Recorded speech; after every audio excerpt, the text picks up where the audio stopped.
नमस्कार।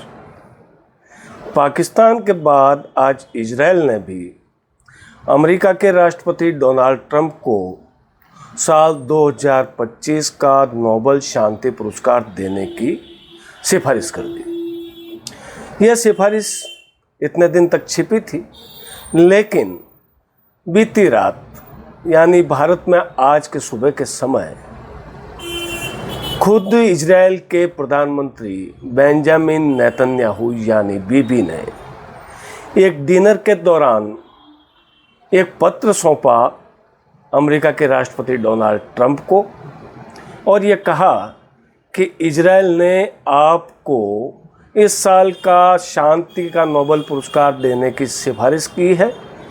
आपने बहुत अहम भूमिका निभाई है मिडिल ईस्ट और पूरी दुनिया में शांति स्थापित करने के लिए, और आप इस पुरस्कार के हकदार हैं।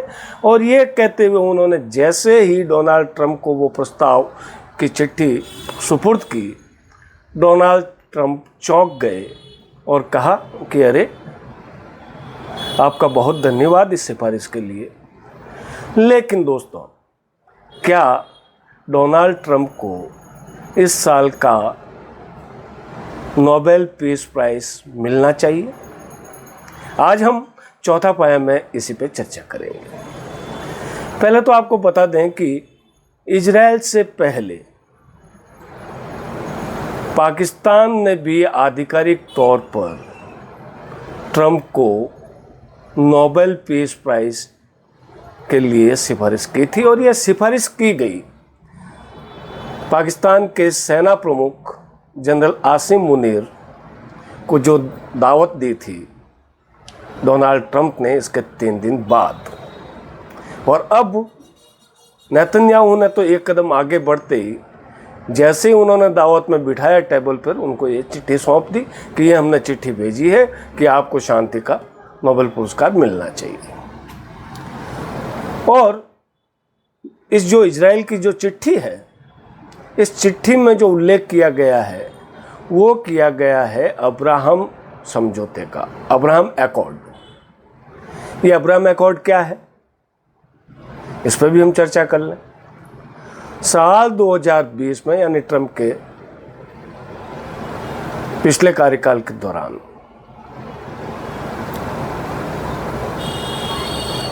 अब्राहम साल 2020 में ये अब्राहम अकॉर्ड हुआ, जिससे एक रास्ता खुला।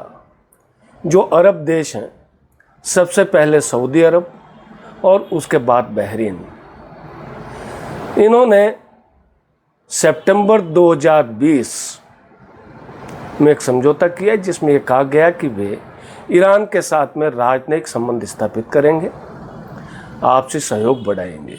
और उसके बाद में इस लिस्ट में सूडान और मोरक्को भी जुड़ गए। तो इजराइल ने यह कहा है कि मिडिल ईस्ट में शांति स्थापित करने के लिए डोनाल्ड ट्रंप ने बहुत अहम भूमिका निभाई है, और इसके अलावा भी कई मौक़ों पे उन्होंने इस तरीके के प्रयास किए हैं। तो इसलिए ट्रंप इस साल के नोबेल पीस प्राइज़ के हकदार हैं, उन्हें यह पुरस्कार मिलना चाहिए।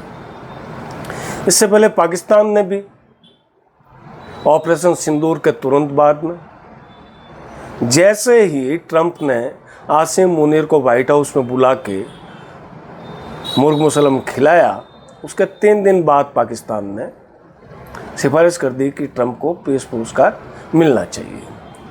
यह अलग बात है कि जब पाकिस्तान ने सिफारिश की, उस वक्त अमेरिका ईरान के परमाणु ठिकानों पर हवाई हमले कर चुका था, और इजराइल और ईरान का जो युद्ध है वो अपने चरम पे था। तो इसको लेके पाकिस्तान को आलोचना भी झेलनी पड़ी। लेकिन अब इजराइल ने भी जब ये प्रस्ताव कर दिया है, तो सवाल ये उठने लगा है कि क्या कोई युद्ध में मार खाया हुआ देश, जिसके बारे में ट्रंप ये श्रेय लेने की कोशिश करे कि उन्होंने युद्ध विराम करवाया है। पहले पाकिस्तान ने हिंदुस्तान के साथ में बुरी शिकस्त झेली और ये घोषणा कर दी कि सीज फायर हो जाएगा। इसी तरीके से इजराइल और ईरान के युद्ध में भी उन्होंने घोषणा कर दी कि सीज फायर उन्होंने करवा दिया है। भारत और पाकिस्तान के बीच में जो कथित सीजफायर, मैं कथित इसलिए कह रहा हूँ कि भारत ने ऑपरेशन सिंदूर को स्थगित किया है पाकिस्तान के डीजीएमओ के अनुरोध पर, न कि ट्रंप के बीच में आने से, जबकि ट्रंप अब तक 21 बार ये कह चुके हैं कि उन्होंने भारत और पाकिस्तान के बीच में युद्ध विराम करवाया। खैर, ये एक अलग बात है, लेकिन देखना यह है कि एक तरफ नेतन्याहू और पाकिस्तान की सैन्य शक्ति के भरोसे चलने वाली सरकार ट्रंप को शांति का नोबेल पुरस्कार दिलवाने की सिफारिश करते हैं, और इसके अलावा अमेरिकी कांग्रेस के एक सांसद ने भी पिछले दिनों ट्रंप के नाम की सिफारिश की थी। लेकिन क्या ट्रंप को ये पुरस्कार मिलना चाहिए? इस पे इजराइल के प्रस्ताव के बाद से बहस और तेज हो गई है। अब हम आपको बताते हैं कि ये नोबेल पीस प्राइज़ कब दिया जाता है और इसकी घोषणा कब होती है और कौन देता है। तो इसकी घोषणा तो होगी 10 अक्टूबर 2025 को, और दिसंबर के महीने में ये पुरस्कार प्रदान किया जाता है। और इसका जो फैसला है वो फैसला नॉर्वेजियन नोबेल समिति करती है, और इसके नियम बड़े सख्त हैं। और नियम इतना सख्त हैं कि किसने सिफारिश की, किसको पुरस्कार दिया गया और किस आधार पर दिया गया, ये आंकड़ा तक 50 साल तक फॉर 50 ईयर्स उजागर नहीं किया जाता कि इसका आधार क्या रहा और कौन कौन व्यक्ति जो है इसमें नामित हुए थे, कौन सी संस्थाएं इसमें नामित हुई थी और किस आधार पर चयन समिति ने इसका फैसला किया है और पुरस्कार के लिए चुना है। इस साल की अगर हम बात करें तो पिछले साल से बहुत ज़्यादा प्रस्ताव आए हैं। जो नॉर्वेजियन नोबेल समिति है उसका आंकड़ा ये बताता है कि इस बार 338 लोग नामांकित हुए हैं, जिसमें 244 यानी 244 तो व्यक्तिगत हैं और 94 इंस्टीट्यूशंस हैं यानी संस्थाएं हैं जिनको ये पुरस्कार देने की सिफारिश की गई है। और समिति इसके बारे में 10 अक्टूबर को कोई फैसला करेगी। लेकिन सवाल फिर घूम के आता है कि पुरस्कार क्या ट्रंप को मिलना चाहिए और क्यों मिलना चाहिए। इसको लेके बड़ी बहस हो रही है दुनिया में। आज इस बहस को और बढ़ा दिया, इस बहस को इजराइल के प्रस्ताव ने। लेकिन एक तरफ अमेरिका है जो आज तक इतिहास बताता है कि जो भी युद्ध हुए हैं उसमें कहीं न कहीं अमेरिका था। अब ये राष्ट्रपति जी आए डोनाल्ड ट्रंप, जो कहते हैं कि युद्ध हो तो मैं बीच में आता हूँ, शांति हो जाती है।